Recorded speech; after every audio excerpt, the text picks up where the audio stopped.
Welcome back everyone. नमस्ते सभी को। आज घटस्थ योगा श्रृंखला महर्षि घिरंड में हम जानने का प्रयास करेंगे कि क्यों महर्षि घिरंड ने समय, जगह, खाना और नाड़ी शुद्धिकरण के चुनाव को प्राणायाम करने के लिए जरूरी बताया है।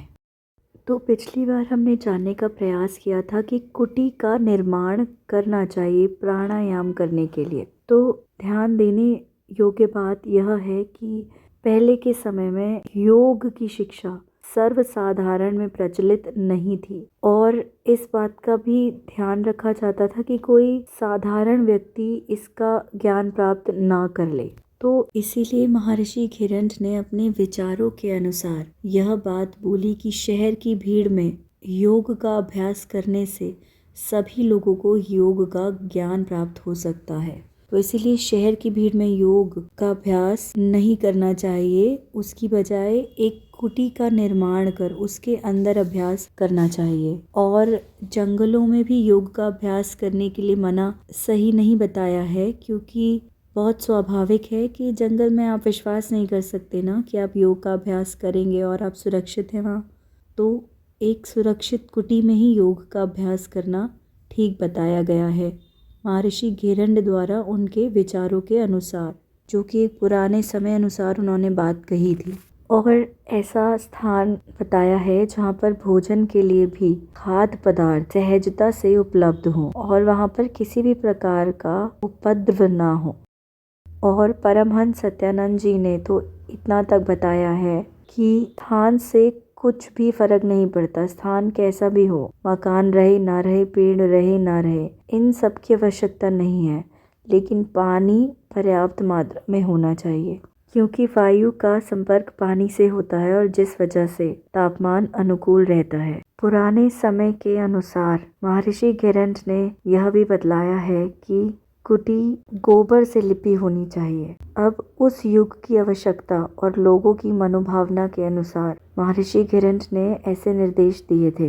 लेकिन आज के युग में जब योग सभी जगह होता है और जनसंख्या इतनी बढ़ गई है और तीर्थ स्थान भी प्रदूषित होते जा रहे हैं, तब हमें सोच समझकर स्थान का चुनाव करना चाहिए, ऐसा स्वामी निरंजनानंद सरस्वती जी बता रहे हैं। और इसके बाद महर्षि घिरंड ने ऋतुओं के बारे में भी चर्चा की है कि प्राणायाम के अभ्यास प्रारंभ करने से पहले किस प्रकार का मौसम होना चाहिए। हेमंत, शिशिर, ग्रीष्म और वर्षा में योग की शुरुआत नहीं होनी चाहिए, और इस समय योगाभ्यास की शुरुआत होगी तो रोग हो सकते हैं। इस समय योगाभ्यास प्रारंभ करने से फुंसी, फोड़े, बुखार, सर्दी, जुकाम की शिकायतें हो सकती हैं। वसंत ऋतु और शरद ऋतु के प्रारंभ में योग का अभ्यास करना चाहिए, क्योंकि इस समय रोगों से मुक्त रहते हैं और हम सिद्धि भी प्राप्त कर सकते हैं।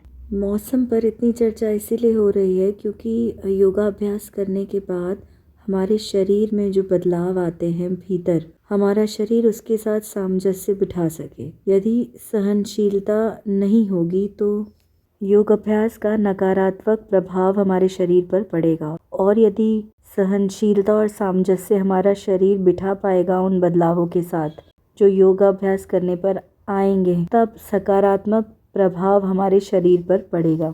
वसंत और शरद ऋतु को महर्षि घिरंड ने प्राणायाम के अभ्यास के लिए सर्वोत्तम माना है।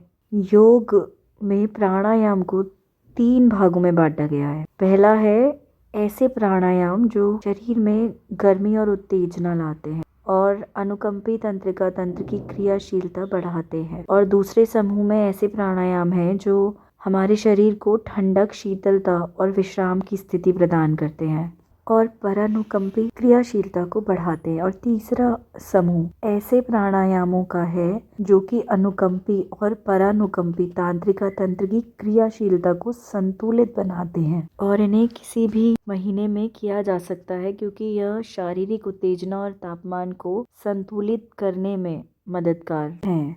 यहाँ तक सुनने के लिए धन्यवाद। अब कल जारी रखेंगे।